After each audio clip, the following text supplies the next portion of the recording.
Sejam bem-vindos ao canal Abominatio. Todas as quartas e sextas-feiras você encontra conteúdo novo por aqui. Se inscreva no canal e ative o sininho de notificações. Ao abrir as páginas de um jornal, as noites de aparições se tornaram frequentes Realizado no com bairro. objeto de magia negra e feitiçaria.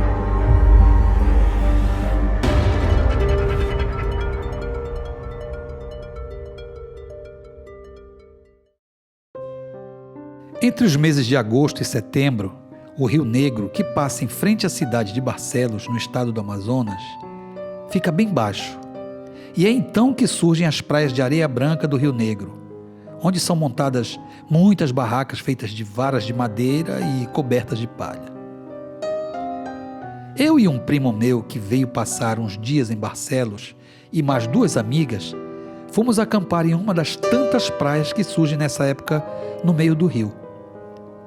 Ficamos em duas barracas, uma para mim e minha amiga, e outra do outro lado da praia ficou com meu primo e a amiga dele. Na segunda noite que estávamos lá, já era bem tarde. Eu e a minha amiga estávamos sentados debaixo da nossa barraca, quando ouvimos um som estranho próximo da barraca. Minha amiga, que é de Barcelos e conhece muitas histórias de assombrações e coisas da floresta, se levantou assustada e começou a entrar em pânico. Embora ela tivesse pavor mesmo, é de fogo-fato. Diz que é uma bola de gás que queima e flutua. Dizem que se você correr, ela corre atrás de você. Ficamos parados ali em silêncio e não ouvimos mais nada. A noite estava clara e silenciosa. Então, de repente, ouvimos novamente aquele som estranho. Só que desta vez, mais alto, e parece que batia nas vigas da barraca. Por algum momento, eu senti como se algo estivesse passando entre eu e a minha amiga. Aí ouvimos novamente aquele barulho. Dessa vez, o som vinha de trás de uma das barracas que ficava a uma distância mais ou menos de uns 10 metros mais ou menos. Eu estava sentado de costas para o rio e minha amiga estava sentada de frente para mim. E foi aí que pude ver o seu olhar de pavor e desespero. Então, ela olhando para o rio, falou: "Tem alguma coisa saindo da água rastejando." Eu peguei a lanterna e foquei na direção do rio, mas não conseguia ver com precisão, embora a noite estando bem clara devido à lua estar crescendo. Fiquei olhando e ouvindo o barulho. Para tentar descontrair, eu falei: "Isso está parecendo aqueles filmes de terror que o monstro do pântano sai fazendo barulho." De repente, aquela coisa que saiu do rio se levantou e ficou de pé atrás da terceira barraca, e de onde estávamos dava para ver sua silhueta negra. Então, aquela coisa colocou uma parte do corpo para fora da barraca.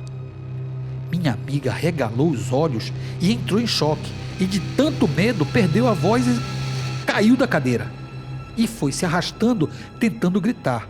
Eu estava apavorado com as duas lanternas na mão, focando para todos os lados e não conseguia ver a criatura.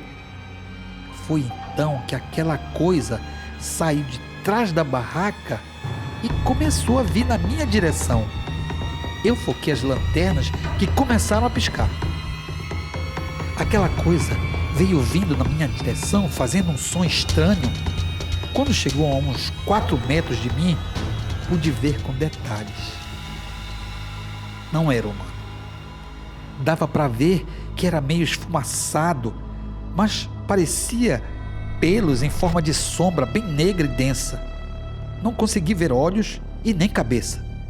Quando chegou perto, bem perto mesmo, abriu um buraco na altura da barriga, que não era enorme como o povo desenha. Bem, eu não esperei aquilo abrir toda a boca e corri. Minha amiga correu desesperada, gritando e chamando pelo meu primo que estava em uma outra barraca do outro lado da ilha, bem próximo. Nessa época, a água bate bem próximo das barracas que ficavam bem mais para dentro da ilha. Meu primo veio correndo em nosso socorro e nos encontramos bem no meio da praia. Eu vinha correndo de costas, ou seja, de frente para a criatura. Tinha medo que, se eu virasse de costas, ela pudesse me pegar. O meu primo, como era grande, forte e metido a valentão, foi correndo na escuridão em direção ao bicho. E eu falei: não vai, cara, não vai, que essa porra não é humano. Quando ele chegou bem na frente daquela coisa, ele deu uma freada na areia e viu que o bicho era muito maior do que se via à distância. E fazia uns sons estranhos. Aí ele deu meia volta e voltou. Quando ele passou por mim correndo desesperado, eu não contei conversa. Saí correndo atrás dele também.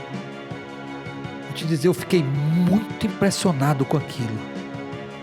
Dava para sentir de longe, no ar, o cheiro daquela coisa andando entre as barracas da praia. No escuro, todos nós, apavorados, colocamos a lancha no rio. Quando eu procurei pelas moças, as duas já estavam dentro da lancha, chorando desesperadas, e meu primo histérico gritando: vambora, porra, vambora, vambora! No meio daquela loucura toda, eu resolvi voltar à praia, porque eu vi na última barraca uma coisa muito estranha, mas ao mesmo tempo linda. Era como se fosse um véu flutuando no ar, que foi descendo até ficar perto dessa última barraca. Depois foi tomando uma forma humanoide, mas não tinha pernas. Era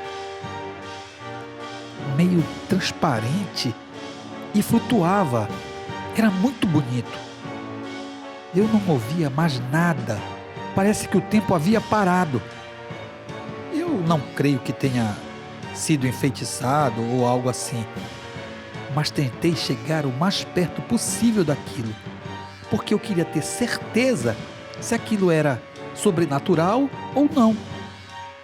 Quando eu cheguei a uma distância de uns 6 metros mais ou menos, eu fiquei olhando meio hipnotizado e vi um rosto.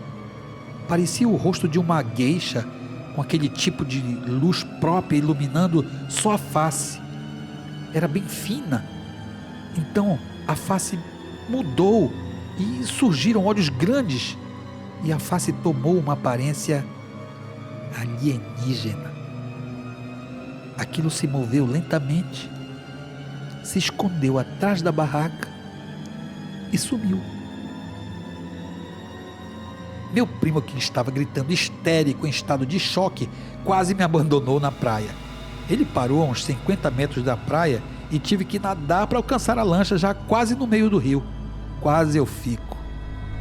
Com as meninas chorando desesperadas, ficamos por um tempo parados no meio do rio, escuro, olhando para a praia, tentando entender o que havia acontecido. E aquela sombra negra estava lá, andando entre as barracas na praia. Já na cidade, fomos para a casa de uma das meninas. Meu primo estava assombrado. Para todo canto escuro que ele olhava, ele dizia que via aquela coisa. Passamos o resto da madrugada rezando. Depois de muitos surtos, meu primo conseguiu dormir e todos dormimos no mesmo quarto. Foi bem tenso. No dia seguinte, pela manhã, bem cedo, sem dizer uma palavra, meu primo arrumou suas coisas, pegou o primeiro barco e foi embora de Barcelos.